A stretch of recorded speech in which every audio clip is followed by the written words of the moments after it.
最近一段时间，国际形势风起云涌，全球似乎都处于战争的边缘。去年西欧地区的法国试射了 M51潜射弹道导弹，今年东欧地区的俄罗斯与乌克兰打了起来。俄罗斯为了震慑北约，还提高了核武器战备等级。东亚地区的朝鲜也发射了星火17洲际弹道导弹。而在这些军事行动中，都出现了一款神秘的侦察机。这款侦察机拥有着独一无二的能力，那就是能够侦测弹道导弹。只要在它的侦测范围内，不管是陆基、海基还是空射弹道导弹，只要发射出来，就会完全暴露在该款侦察机的视线内，并能够根据导弹的飞行轨迹，迅速计算出导弹的着弹点、飞行路径以及导弹的数量等情报。该款侦察机就是美国空军鲜为人知的 RC-135S 眼镜蛇球弹道导弹侦察机。而之所以叫眼镜蛇球，是因为美国著名的眼镜蛇计划。眼镜蛇这种动物可以靠红外热源探测猎物的位置，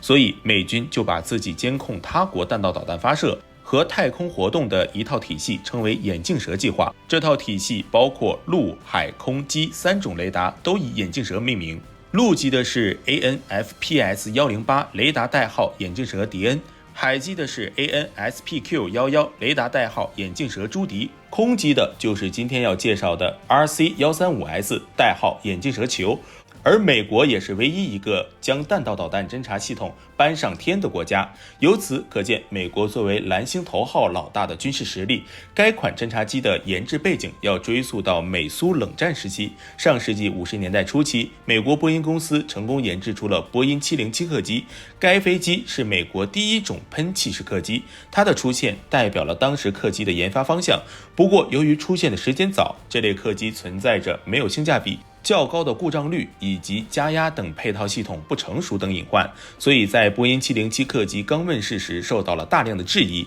为缓解不利局面，波音公司自费研发成功717型军用飞机，并成功说服美国空军实现了该飞机的采购目标。而在此基础上，美空军打造出了 C-135运输机编队，可说是美国空军用途最广泛、最多样化的空中载机之一，让其成为性能稳定且具备可靠平台价值的代表词，由此开创了一段颇为传奇的历史。而在美苏冷战期间，美国为全面监视苏联弹道导弹基地以及试验情况，于20世纪60年代初，在 C-135运输机的基础上开始研制和改装战略侦察机，开发出了著名的 RC-135系列大型战略侦察机。RC-135战略侦察机从1964年开始装备美国空军，先后有 A、B、C、D、E 等不同型号，是美国空军侦察部队中服役时间最长，并且不论在和平时期还是战争时期都能发挥作用的重要战略侦察平台。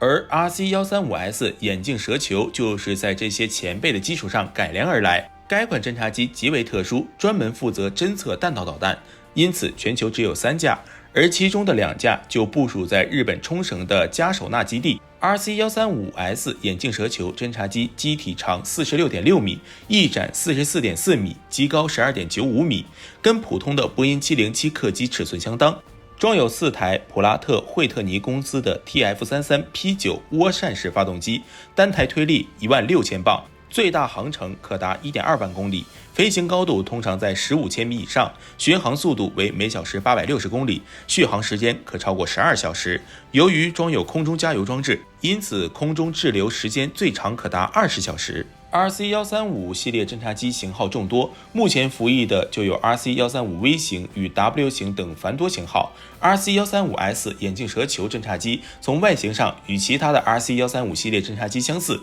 但其配色却独树一帜，采用了独一无二的熊猫配色，飞机的右翼和发动机被涂成黑色，在 RC-135侦察机家族中最为抢眼。而眼镜蛇球为何采用这样涂装，也是有其历史的原因。在上世纪60年代服役的最初几年，前苏联大多数弹道导弹实验都是在晚上进行。早期装备有16毫米、35毫米和70毫米的摄像机，以及专门拍摄导弹弹头的紫外和红外设备。飞机在接到警报45分钟内部署到位。而随着苏联逐步转向白天发射弹道导弹，于是引入了新的相机镜头。但该飞机的机翼上部偶尔会反射阳光，使相机的拍摄模糊不清。于是美国空军随后对飞机进行改装，飞机的右翼和发动机内侧被涂成黑色，以减少眩光。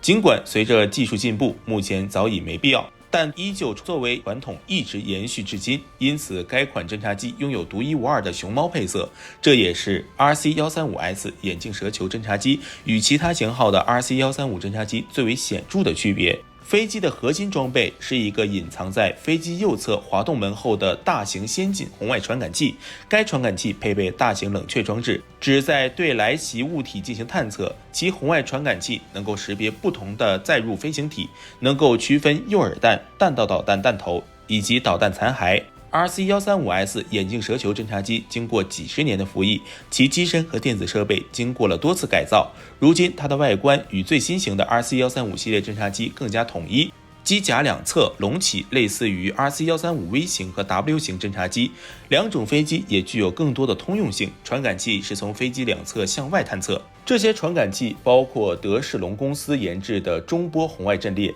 具有光学和红外的远程监视设备。此外，还有多目标跟踪光学系统，使用光电和红外辐射传感器，有助于后期对所跟踪的导弹弹体进行材料分析。它的侧面的大型电子天线阵列能够搜集别国洲际导弹试射时的遥测信号，而在这个方形天线上方还有多个光学窗口，在可见光以及红外等通道对洲际导弹载入的遥测舱进行跟踪，其性能先进到可以在550公里的距离侦测到足球大小物体的信息。其载机的大型计算机可以根据导弹的飞行轨迹，迅速计算出导弹的弹着点、飞行路径以及导弹的数量等情报，然后即可通知乙方的地面和水面防御系统做好准备。RC-135S 眼镜蛇球侦察机的机组由11人组成，1名飞行员、1名副驾驶、1名领航员、3名电子战军官、2名机载系统工程师、2名操作员和1名战术协调员。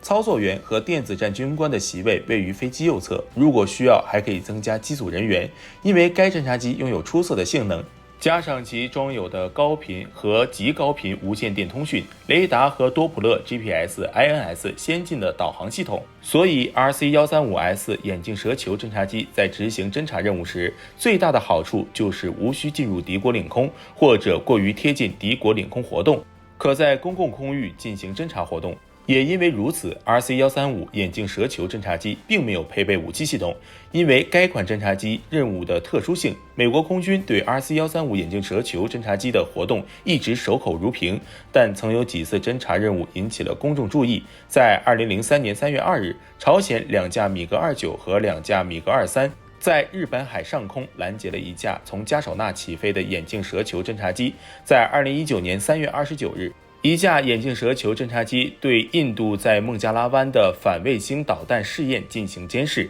在2021年4月28日，一架眼镜蛇球侦察机监视了法国在比斯开湾的国防部军备总局陆上试验场向大西洋百慕大附近海域发射的一枚 M51潜射洲际导弹。一旦有别国洲际导弹试射，眼镜蛇球侦察机必然出现，但监视自己的北约盟友也是不多见。由此可见， RC-135 眼镜蛇球侦察机虽然服役几十年了，但到目前为止，眼镜蛇球侦察机还没有替代的飞机。它作为美国空军的侦察先锋，依然是顶级的导弹猎手。好了，这就是今天的全部内容。你对该款侦察机有什么看法？欢迎将观点发表在评论区。我是火力军，我们下期再见。